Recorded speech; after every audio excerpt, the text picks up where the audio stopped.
White House Chief of Staff John Kelly delivered 18 minutes of mesmerizing remarks from the briefing room. He begged politicians and the press not to politicize the mourning of Gold Star families. General Kelly singled out Florida Congresswoman Frederica Wilson, who you just saw, for special criticism. He called Wilson, quote, an empty barrel, forever talking about herself and ever willing to exploit the dead to burnish her own reputation. And a congresswoman stood up, and in the long tradition of empty barrels making the most noise, stood up there and all of that, and talked about how she was instrumental in getting the funding for that building. And we were stunned. Stunned that she'd done it.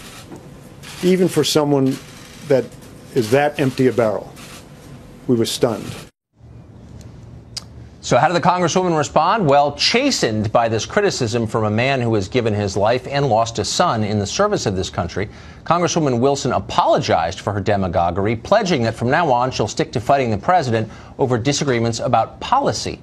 No, wait, just kidding. In fact, Congresswoman Wilson seemed delighted by the attack on her, mostly because it made her more famous, which, by the way, just goes to prove that General Kelly was right in the first place.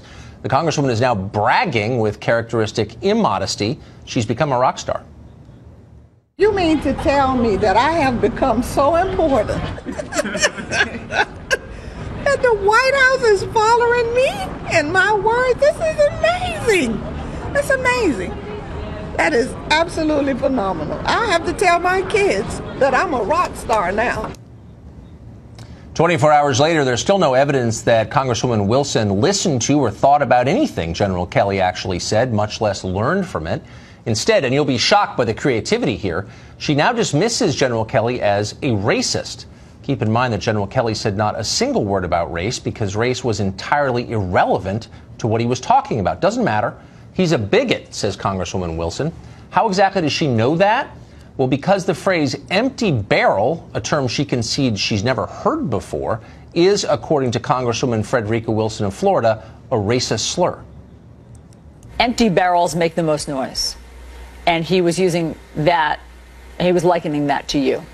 Basically, that you're I think that's a racist term, too. I'm thinking about that when we looked it up in the dictionary because I had never heard of an empty barrel. And I don't like to be dragged into something like that.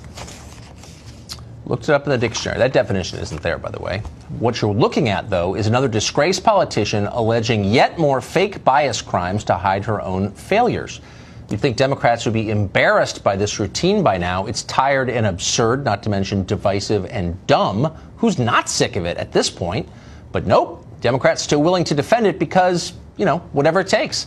MSNBC Lawrence O'Donnell explained to his viewers that the phrase empty barrel, which, by the way, was coined by Plato and used by Shakespeare, is indeed racist because it was part of a broader effort to, quote, dehumanize Frederica Wilson.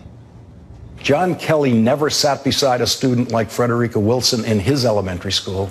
The language about black people in John Kelly's white neighborhood was exactly the same language about black people that was used at that time in white communities in the segregated South. I know the neighborhood John Kelly comes from. I know the culture.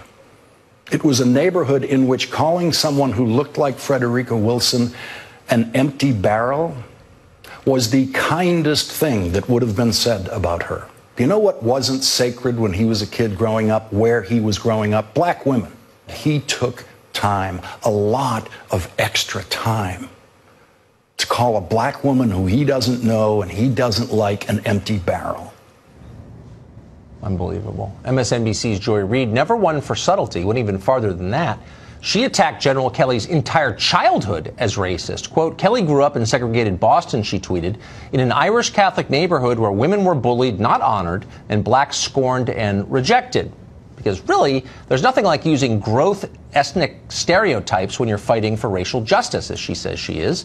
According to Joy Reid, the problem isn't just General Kelly, it's the Irish. They're the problem. This is grotesque, obviously. The morons making these arguments are sick. It's a symptom of disease to imagine racism behind every disagreement. It's also, by the way, the death of traditional political debate. You can argue with people who disagree with you, who are just wrong, but there's no reasoning with bigots. You can only crush them. Your opponents suddenly become your enemies. They must be destroyed. And that, by the way, is how many on the left now see General Kelly, not to mention you and me.